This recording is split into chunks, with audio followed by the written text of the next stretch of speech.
Bank BRI dan BNI, Bapak Kepala Tim DTKS.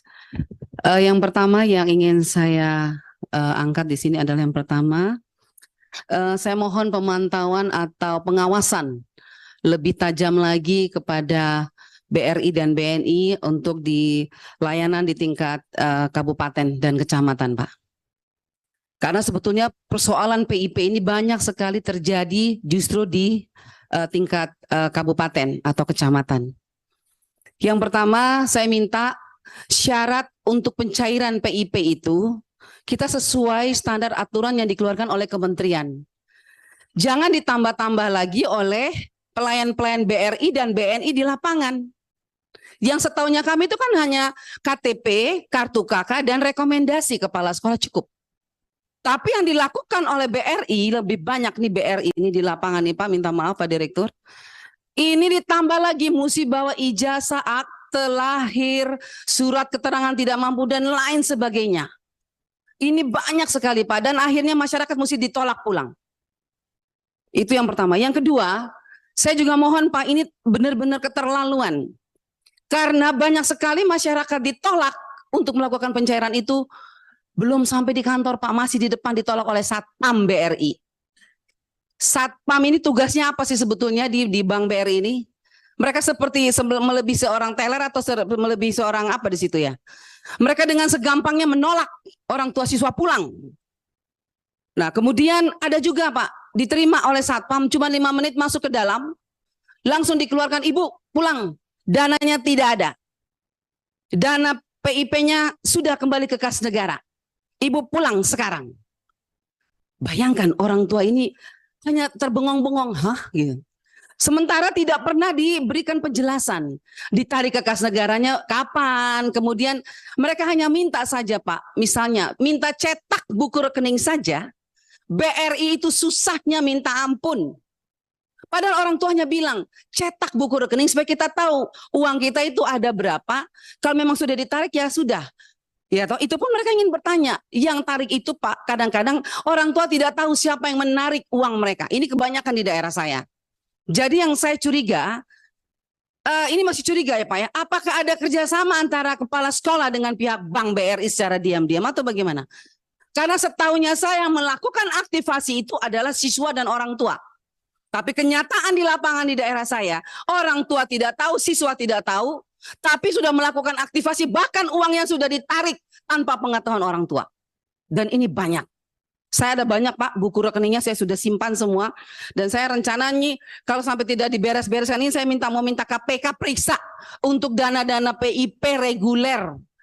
Karena memang banyak sekali. Orang tua tidak merasa terima uang, tetapi tercetak uangnya ditarik. Ketika ditanya pihak bank dengan seenaknya, silakan tanya ke kepala sekolah. Nah, orang tua pergi ke kepala sekolah bilang, silakan tanya di bank. Nah, akhirnya orang tua larinya kepada kami Pak sebagai anggota dewan. Ibu, Anda sebagai wakil rakyat, tolong kami. Nah, ini menjadi persoalan banyak dan ini terlalu banyak Pak. Jadi ada juga Pak, uang yang ditransfer, dimasuk di rekening siswa, ya, dalam waktu hitungan 2 jam, 3 jam langsung ditarik. Nah, saya nggak tahu ini katanya kembali ke kas negara. Apakah bisa Pak, uang yang sudah masuk ke rekening siswa, terus ditarik ke negara seenaknya seperti itu? Apakah itu dibenarkan? Kemudian saya juga ingin bertanya kepada pihak bank, bahwa banyak sekali pihak bank ini agak sedikit aneh Pak, minta maaf. Bapak-bapak mungkin tidak tahu, tapi di lapangan di bawah, banyak kepala sekolah yang melakukan pencairan secara kolektif dengan memakai surat kuasa palsu orang tua. Rekening kolektif, pencairan kolektif itu kan harusnya persetujuan orang tua siswa. Orang tua siswa harus memberikan kuasa kepada kepala sekolah, baru kepala sekolah mencairkan. Tetapi yang terjadi, orang tua tidak tahu apa-apa, uang sudah dicairkan. Begitu saya cari tahu, ternyata pihak bank mengatakan, ibu ini ada surat kuasa dari orang tua. Oh ya, saya tanya, Bapak Ibu orang tua ini, Bapak Ibu memberikan surat kuasa ini? Kami tidak pernah memberikan surat kuasa kepada bank untuk mencairkan uang anak kami. Nah, jadi yang terjadi apa? Pihak bank menerima dengan begitu saja. Apa maksud saya Pak? Apakah pihak bank dengan begitu mudahnya gampang ditipu oleh kepala sekolah misalnya? Kan ini kejadian. Ya, itu yang berikut. Kemudian Pak, saya juga mau mengatakan bahwa sampai hari ini ATM itu tidak pernah diterima oleh siswa. Seperti Bapak-Bapak katakan tadi, kalau ATM itu ada, itu tidak benar. Ada, cuma sedikit. Dan itu Pak, apakah aktifnya setiap tahun atau hanya 1 tahun? Karena ada siswa yang memegang ATM, dia mau tarik lagi tahun depan, sudah tidak aktif lagi. ATM-nya sudah tidak berguna lagi. Baru dia pergi ke bank, bank bilang, oh nanti ganti lagi. Kapan diganti? Sudah nanti pulang saja. Nanti pokoknya nanti dan nanti silakan tunggu di sekolah. Berikut juga Pak, banyak sekali terjadi penumpukan buku tabungan yang bank berikan kepada orang tua, kepada sekolah, kepada kepala sekolah. Orang tua siswa pergi ke bank bilang silakan ambil di sekolah. Nah, pertanyaan saya ini yang membuat kadang-kadang Pak, kalau kepala sekolahnya baik hati dan cinta kepada siswanya, dia akan memanggil orang tua, tapi ada minta maaf. Ada kepala sekolah juga yang nakal menggunakan dana PIP ini, dengan diam-diam dia melakukan surat kuasa yang tidak baik, dan dia berikan kepada bank karena bukunya dia yang pegang. Nah, ini juga menjadi persoalan. Banyak orang tua siswa tidak pegang buku karena memang di sekolah. Dan sangat-sangat disayangkan ketika kepala sekolah bilang, oh tidak ada di kami, cari di bank.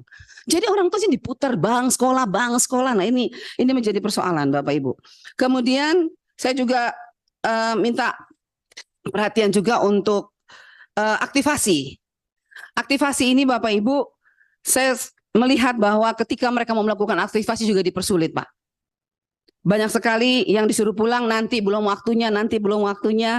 Kemudian saya juga minta bahwa melakukan di rekening siswa itu Bapak banyakkan coretan-coretan tangan Pak.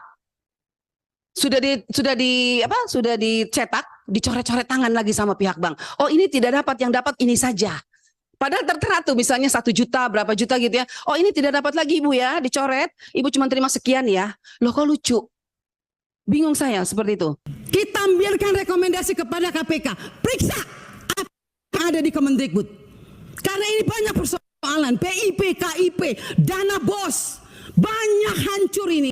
Tolong Ibu, saya minta Pak Pimpinan, kita berikan rekomendasi kepada KPK. Periksa. Dari 2021, 2022, 2023. Nggak usah tambah anggaran kalau memang banyak korupsi uang negara habis. Bukan untuk rakyat. Saya marah Pak Menteri untuk sekian kalinya. Karena memang ini kenyataannya di lapangan. Jangan dong kita dibikin seperti anak kecil. Kok apa yang diusulkan kita mesti diverifikasi oleh Dinas Pendidikan? Anda mau nggak sebagai Menteri diverifikasi oleh Dikbud, oleh Dinas? Jangan aneh-aneh lah. Kalian tuh dipilih oleh Presiden. Harusnya berikanlah yang terbaik untuk rakyat. Tidak memberikan solusi kepada negara. Hanya membuat persoalan di daerah. Yang tertinggal tetap tertinggal, yang guru menangis tetap menangis.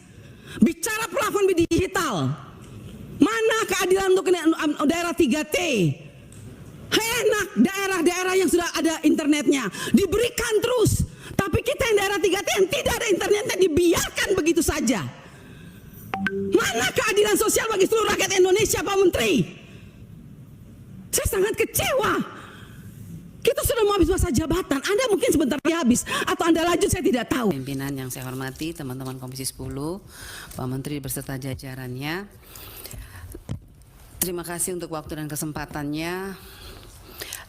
Pada prinsipnya sebetulnya Pak Menteri, kami pun ingin memberikan tepuk tangan. Bukan hanya orang PBB, kalau orang luar negeri saja bisa memberi tepuk tangan, kenapa kita tidak? Tetapi memang kenyataannya kami tidak bisa memberikan tepuk tangan itu untuk saat ini. Ya, karena memang kenyataannya yang terjadi di Indonesia itu sangat berbeda dengan apa yang Pak Menteri paparkan di PBB sana. Orang luar negeri mungkin tepuk tangan karena mereka merasa hebat ya. Tapi tidak bagi kami, khususnya anggota DPR RI. Apalagi kami ini yang turun ke bawah, kami lihat air mata rakyat masih hari ini masih ada Pak. Anda boleh bangga ditepuk tangan di PBB, tapi bagi kami tidak. Kami tidak bangga sama sekali. Karena apa? Masih banyak contoh persoalan di dunia pendidikan saat ini masih sangat banyak. Ya, kalau kita mau paparan satu-satu makan waktu sampai malam Pak Menteri. Contoh saja hari ini kita dipaparkan lagi dengan laporan-laporan ada penyesuaian program, penyesuaian anggaran. Seakan-akan kementerian ini tidak punya prinsip, Pada saat kami melakukan rapat panja, konsinyering, semua program sudah Anda paparkan dengan data-data, dengan dana-dana, dengan biaya-biaya. Tapi kenapa sekarang berubah lagi? Kegiatan-kegiatannya dirubah-rubah dengan anggaran yang berbeda-beda, dengan alasan. Bahkan kalau tadi saya hitung, Pak Menteri itu di pendidikan tinggi, coba dihitung baik-baik. Itu ada selisih lagi, saya tidak tahu apa saya yang salah hitung Pak, tapi saya sudah berulang kali hitung. Ada selisih sekitar 7 miliar. Apa 7 triliun ini? Saya bingung ini jadinya. Ada 34 triliun, berarti 7 triliun. Saya sampai tanya teman-teman, ini bagaimana nih? Memang saya akui, mungkin menteri kita ini terlalu pintar. Tetapi kita juga tidak bisa dibodoh-bodohi amat Pak. Karena kalau kami bodoh pasti kami tidak mungkin dipilih rakyat. Itu sudah pasti. Karena kami itu berbicara dengan data yang ada. Program ada, anggaran ada, dirasakan oleh rakyat atau tidak. Kalau tidak dirasakan oleh rakyat, bagi kami Anda tidak berhasil. Orang luar negeri boleh tepuk tangan karena mereka tidak tahu apa-apa. Tapi kita yang di negeri ini, kita yang tahu. Kita yang rasa. Banyak sekali persoalan. Tadi sudah diangkat oleh beberapa teman saya mengenai persoalan P3K. Sampai hari ini Pak, masih banyak guru-guru yang menangis. Kapan kami terima gaji? Kami makan apa ini? Kami sudah lulus, passing grade sudah lulus segala macam. Tapi mana gaji kami? Mana? Kami sudah tidak bekerja lagi. Anak kami mau makan apa? Dengar itu dong Pak Menteri. Itu yang harus Anda pikirkan kalau Anda mau ditepuk tangan oleh seluruh rakyat Indonesia. Ya, kemudian kami dengar di PBB Anda dengan bangganya ada 400 tim bayangan. Pertanyaan saya, tim bayangan yang Anda katakan dengan bangganya di sana itu, apa dampak positifnya, apa energi positifnya untuk Indonesia? Kenapa masih banyak persoalan di daerah 3T? Kenapa? Terus 400 orang tim bayangan itu, apa kebanggaannya? Coba Anda jelaskan. Apa yang mereka lakukan sampai kita tuh harus bangga dengan Anda seperti itu Pak Menteri? Ya, kemudian saya juga hari ini mau mengatakan kepada Pak Menteri, saya sudah bosan bicara seperti ini. Karena apa? Saya pernah memberikan pertanyaan-pertanyaan dan saya minta data realisasi anggaran APBN 2021-2022. Seperti yang dikatakan Pak Ferry tadi, mana Ibu Inspektorat Jenderal? Mana laporannya untuk kami? Janjinya mau tertulis, mana? Pak, sebentar lagi kami semua ini akan mengadakan reses. Dan kami itu reses bukan jalan-jalan Pak Menteri. Kami jalan-jalan ke daerah pemilihan kami. Dan apa yang kami bawa ketika kami bangga, oh kami sudah ketok sekian triliun 2021, 2022. Tahu nggak rakyat bilang apa? Mana? Jadi saya minta dengan tegas hari ini Pak Menteri, tolong data realisasi APBN yang kita pernah minta itu diberikan. Semua program kerja, termasuk dana transfer ke daerah, saya rasa itu tidak perlu ditutup juga oleh kami anggota Dewan. Karena setelah kami setujui baru dana transfer itu ditransfer. Terus kenapa kami tidak diberi datanya? Supaya kami juga bisa lihat pemerintah daerah kami itu menggunakan APBN itu dengan bertanggung jawab atau tidak. Itu yang kedua. Dana-dana pendidikan, dana BOS, BOP, PAUD. Banyak anak-anak PAUD yang ketika saya turun di bawah, orang guru-gurunya, ibu kami tuh nggak dapat apa-apa Bu Anita, kami hanya capek. Lah, kok di laporannya sekian banyak dananya ya? Jadi saya minta Pak tolong diberikan penjelasan. Ini tidak usah seralang tapi catatan sesuai dengan angka-angka supaya kami juga turun ke bawah pakai angka. Kita pakai angka aja sekarang ya. Kemudian itu tunjangan khusus guru di daerah terpencil Pak, masih banyak yang teriak nggak dapat 3-6 bulan. Ini kita mau marah atau kita mau kasihan, kita jadi bingung karena kami itu selalu gimana ya, ketika kami datang kami hanya melihat air mata guru-guru, kami juga jadi menangis jadinya. Ya, dan sakit hati kami ketika Anda dengan bangganya di PBB mengatakan ada 400 tim bayangan. Kalau 400 tim bayangan itu hanya mengacaukan anggaran APBN ya, ngapain Anda bangga dengan itu Pak Menteri? Yang berikut, tunjangan profesi guru tolong diperhatikan Pak Menteri. Daratan Sumba, Daratan Timur masih banyak persoalan. Ya, terus PIP, kembali lagi, KIP, pertanyaan saya. Tahu nggak Pak Menteri, kira-kira berapa lagi anak miskin yang belum dapat PIP? Ya tahu nggak Pak Menteri?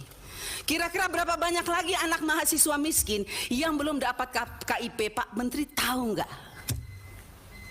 Jangan Anda bangga tapi Anda tidak tahu data real di bawah. Anggaran banyak, siapa yang sudah dapat, siapa yang belum dapat. Kenyataannya masih banyak masyarakat miskin, anaknya tidak bisa dapat PIP. Banyak mahasiswa miskin yang sampai saat ini menangis, tidak dapat KIP kuliah. Lah terus program ini untuk siapa? Kan untuk mereka miskin. Seharusnya setambah tahun semakin banyak program yang diberikan, harusnya anak-anak yang miskin semakin banyak dong yang menjadi mahasiswa, yang menjadi sarjana. Ini masih banyak kok yang tidak bisa jadi sarjana karena tidak bisa merasakan KIP kuliah ini dengan segala macam aturan.